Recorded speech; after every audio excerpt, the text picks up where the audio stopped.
La problématique qu'on a aujourd'hui, c'est la précarité énergétique. Et donc ça, c'est quelque chose qui aujourd'hui touche de plus en plus de familles qui sont de plus en plus précaires.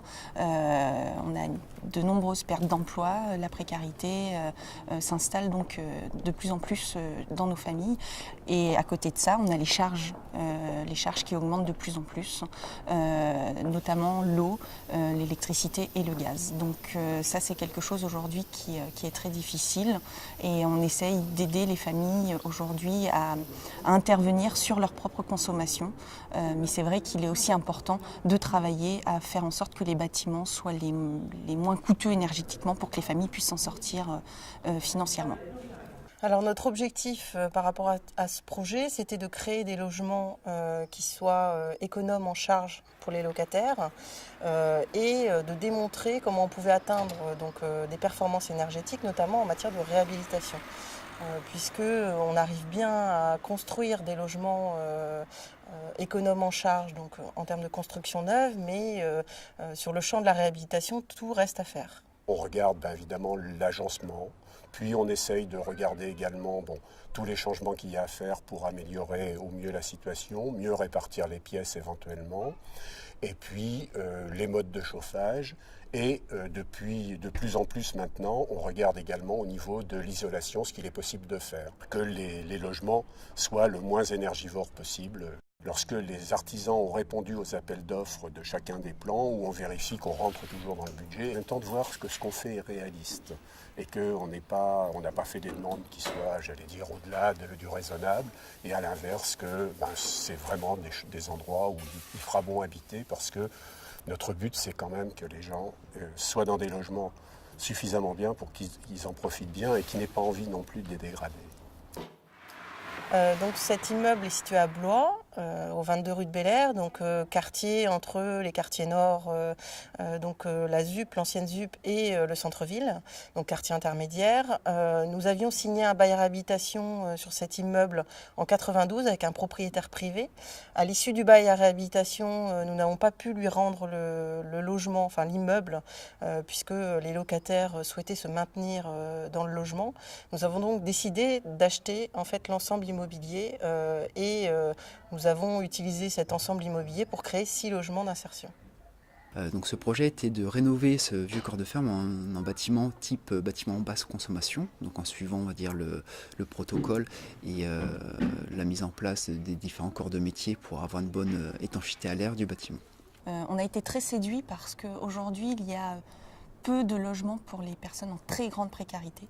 Et la notion de proposer des logements à très basse consommation, c'était quelque chose qui était particulièrement intéressant pour ces familles-là.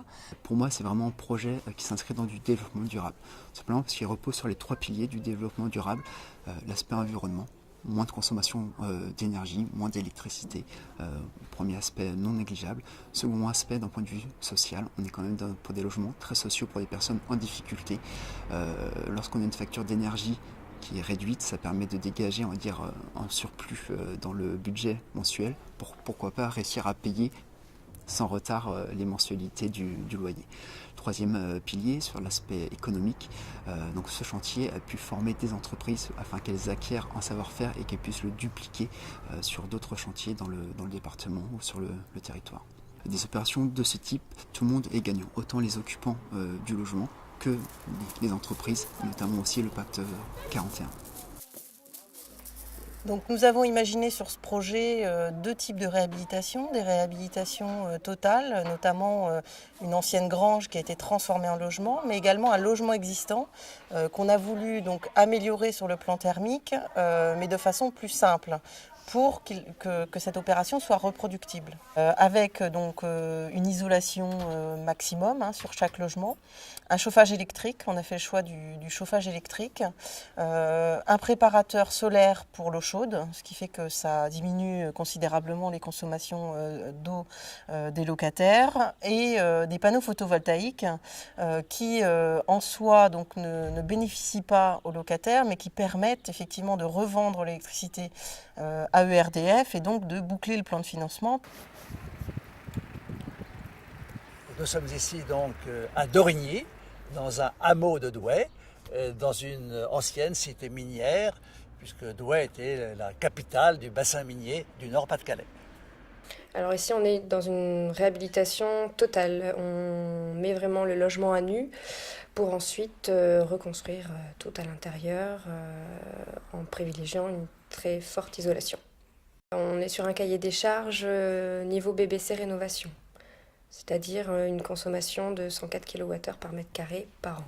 Alors pour ce projet, on a, d'un point de vue conception, on a essayé de tendre vers des distributions pour avoir une maison pas bioclimatique, mais on a essayé de privilégier les pièces de vie au sud, etc. Et en fait, du coup, ça nous sert pour tous nos projets qui maintenant partent un peu du même principe. On réfléchit dès la conception à tendre vers des maisons qui vont consommer le moins possible. Donc ce projet nécessite un suivi de chantier un petit peu particulier parce que ça va au-delà d'un suivi de chantier classique où on vérifie qu'on est bien dans les plannings, etc. On est vraiment là tout au long du chantier pour vérifier la mise en œuvre, accompagner les entreprises pour être sûr qu'ils aient bien compris ce qu'on attendait au niveau du cahier des charges, notamment au point de vue étanchéité à l'air, mise en œuvre des isolants, etc. Pour un type 4 avec demi-toyenneté, le DPE avant travaux chiffrait la consommation en euros à 1 280 € par an. Après réhabilitation, on descend à 370 €. Donc c'est quasiment une division par 3,5 quoi. Ici, on est devant un bâtiment sur lequel on intervient sur l'ensemble. Donc on avait la possibilité, de pouvoir l'isoler par l'extérieur, isoler les combles et les sous-sols sans problème, sauf le coût, de faire à l'intérieur la répartition des pièces au mieux pour remplir un peu le cahier des charges qu'on se donne par rapport au logement que l'on offre. C'est-à-dire ici, on a pu faire un grand logement et un petit logement. Pour nous, c'est un peu une expérience aussi sur laquelle on va essayer de tirer des leçons sur qu'est-ce qui est le meilleur au niveau des rendements énergétiques. Aujourd'hui, on s'aperçoit que mettre beaucoup d'argent, c'est bien, en mettre le plus possible, et c'est une chose, mais si on ne vérifie pas derrière la mise en œuvre par les professionnels, et pourtant on suit nos chantiers, c'est pas tant de problème, mais c'est qu'on a aussi, on a bien vu aujourd'hui, un problème d'outillage. On a très clairement vu que les ponts thermiques, on ne peut pas les voir à l'œil nu, avec un peu de matériel. On s'aperçoit aussi que la mise en œuvre est d'autant plus importante que l'investissement financier et la volonté de vouloir faire des logements isolés et économes en énergie. Donc là, ce qu'on va faire, c'est qu'on va repérer avec la caméra infrarouge les différents points des ponts thermiques en somme qui subsistent sur un bâti. Même, la preuve, là on a fait des travaux, il y a toujours des ponts et des fois des défauts qui peuvent être aussi corrigés. Donc, par exemple ici, sur ce haut de fenêtre, on a en face du point laser là-bas un énorme pont thermique qui est bien matérialisé en bleu marine, bleu très foncé ici. Et comme ça, tu pourras ensuite faire rectifier auprès des artisans le réglage. On va faire une mise en jeu. Sur la paroi, on voit bien le dessin des éléments de la structure. Alors, les ouvertures en partie haute toujours, qui sont assez défaillantes au niveau des jonctions. Toujours un pont thermique important entre les deux fenêtres.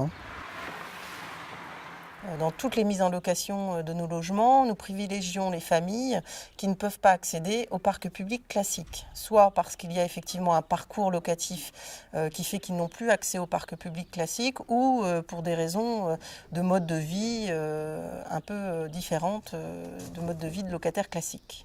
Je suis très contente parce que c'est comme une maison, voilà, c'est comme un rêve. Parce qu'ici, quand il n'y a pas les moyens, vous ne pouvez pas acheter une maison, un pavillon.